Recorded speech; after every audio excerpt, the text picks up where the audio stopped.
So when Grandpa's will left me a $500,000 inheritance, they tried to steal it and give it to my sister. But little did they know that my grandparents had other plans. I, 28M, come from a family with a long and complicated history of favoritism. My parents, especially my dad, have always favored my younger sister Amy, 25F, over me. This favoritism started when we were kids and only got worse as we grew up. From my earliest memories, Amy was always the golden child. When I was 5 and she was 2, our parents threw her an extravagant birthday party with a bouncy castle, a petting zoo, and professional face painters. For my birthday that same year, I got a small family dinner and a store-bought cake. This set the tone for years to come. As we grew older, the disparities became more apparent. Amy always got the newest toys, the best clothes, and the most attention.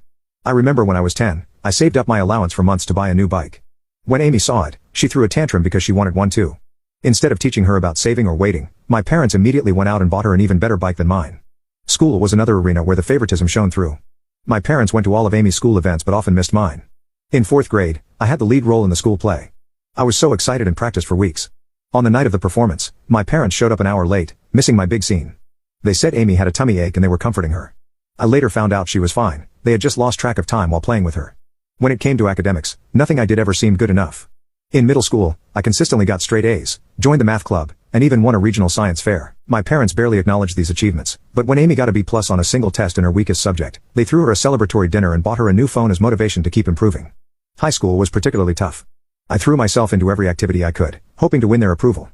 I was captain of the debate team, editor of the school newspaper, and maintained a 4.0 GPA. Meanwhile, Amy coasted through school, barely maintaining a C average and spending most of her time partying with friends. During my junior year, I was selected as one of 2 students from our school to attend a prestigious summer program at Harvard. It was a huge honor, and I was thrilled. When I shared the news at dinner, my dad grunted and changed the subject to Amy's upcoming dance recital.